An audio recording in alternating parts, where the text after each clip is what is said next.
పాత బస్తీ తలాక్ కేసులో ఇద్దరిని అరెస్ట్ చేశారు పోలీసులు. బాధితురాలి ఫిర్యాదు మేరకు బాధితుల అత్త మామలను మొగల్పుర పోలీసులు అదుపులోకి తీసుకున్నారు. విచారణ తర్వాత రిమాండ్కు తరలించారు. బాధితుల ఫిర్యాదు మేరకు కేసు విచారణ చేపట్టిన పోలీసులు నిందితుల తల్లిదండ్రులను అదుపులోకి తీసుకున్నారు. మొగల్పురాలో వాట్సాప్ ద్వారా తలాక్ ఇచ్చిన వ్యవహారం TV9 చొరవతో వెలుగులోకొచ్చింది. మొగల్పురాలో ఉండే ఇద్దరు మహిళలకు అమెరికాలో ఉంటున్న వారి భర్తలు వాట్సాప్ ద్వారా తలాక్ పంపించారు. అవాక్కైన బాధిత మహిళలు అత్తవారింటి ముందు నిరాహార దీక్షకు దిగారు. పిల్లలతో కలిసి 5 రోజుల పాటు నడి రోడ్డుపై నిరసన వ్యక్తం చేశారు. అయితే మహిళలకు విడాకులిచ్చిన ఈ ఇద్దరు అన్నదమ్ములే. సయ్యద్ ఫయాజ్ ఖురేషీకి 2013లో సయ్యదా హీనా ఫాతిమాతో పెళ్లైంది. ఇక ఉస్మాన్ ఖురేషీకి 2015లో బహ్రెన్ నూర్ అనే మహిళతో వివాహమైంది. ఈ అన్నదమ్ములిద్దరూ అమెరికాలో ఉంటున్నారు. పాత బస్తీలో ఉంటున్న వారి భార్యలకు మొదట పేపర్ల ద్వారా తలాక్ పంపించారు.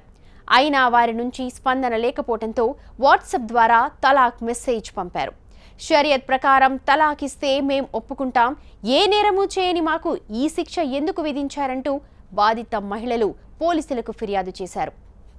ఎలా పెళ్లి చేసుకున్నారో అలాగే అందరి సమక్షంలో విడాకులు ఇవ్వండి, అంతేకాని వాట్సాప్ ద్వారా తలాక్ చెప్పడం దారుణమని డిమాండ్ చేశారు.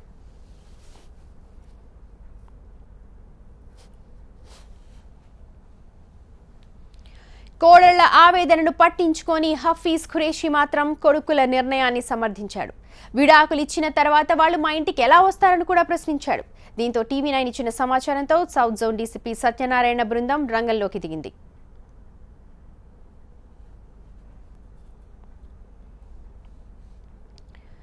డీసీపీ సత్యనారాయణ గారు మనతో మాట్లాడడానికి ఉన్నారు. సత్యనారాయణ గారు, ఎలాంటి చర్యలు తీసుకోబోతున్నారు ఈ కేసు వ్యవహారంలో?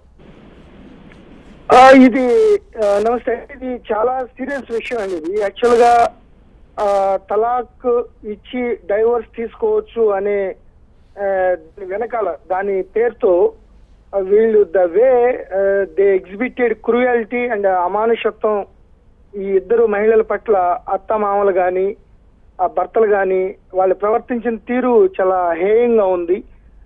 Not acceptable.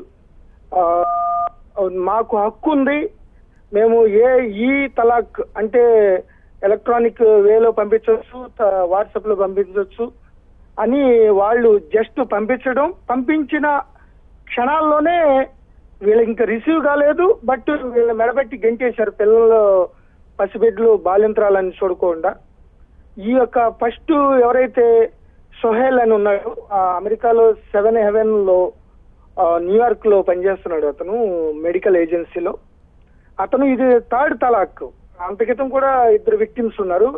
ఈ తలాక్ ఇచ్చిన వెంటనే మళ్ళీ ఇంకొక అమ్మాయిని పెళ్లి చేసుకుంటానికి తల్లి అప్పుడే వీళ్ళందరూ ఎతుకుతున్నారు. చాలా సీరియస్ గా తీసుకుంది. ముఖ్యంగా TV9 కి ప్రత్యేకంగా పోలీస్ శాఖ నుంచి అభినందనలు తెలియజేస్తాం. ఎప్పుడైతే వీళ్ళు కిందకి ప్లాట్ఫామ్ మీద వాళ్ళని తోసేసి పిల్లలతో ఆ చేపలు వేసుకుని కింద చాలా హేయమైన పరిస్థితులు అమానుషమైన ప్రవర్తన ద్వారా వాళ్ళు ఇబ్బంది పడ్డారు. దాన్ని హైలైట్ చేయడం ద్వారా ఇమీడియట్ గా మేము కేసులు పెట్టినప్పటికి కూడా కొన్ని ఆనరబుల్ సుప్రీంకోర్టు గైడ్ లైన్స్ ప్రకారం ఈ డౌరీ హెరాస్మెంట్ లో మాకు కొన్ని పరిమితులు ఉన్నాయి. ముందు కౌన్సిలింగ్ చేయాలి, వాళ్ళని అరెస్ట్ చేసి రిమాండ్ పంపించకూడదు. సో అటువంటి దీంట్లో 2 కేసులు నమోదైనా కూడా మా వాళ్ళు ప్రొసీజర్ ప్రకారం వెళ్తుంటే బట్ వాళ్ళ సేఫ్టీకి చార్మినార్ పక్కన ప్లాట్ఫామ్ మీద వాళ్ళేమో ఏసీ రూముల్లో పైన ఉన్నారు అత్తమామలు.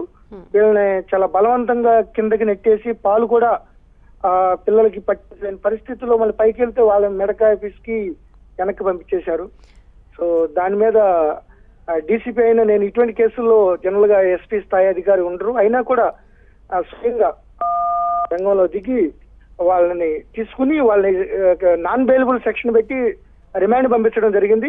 ఈవెన్ కోర్టు కూడా వాళ్ళకి బెయిల్ ఇవ్వడానికి నిరాకరించిందండి. Okay, right. Thank you so much అండి సత్యనారాయణ గారు.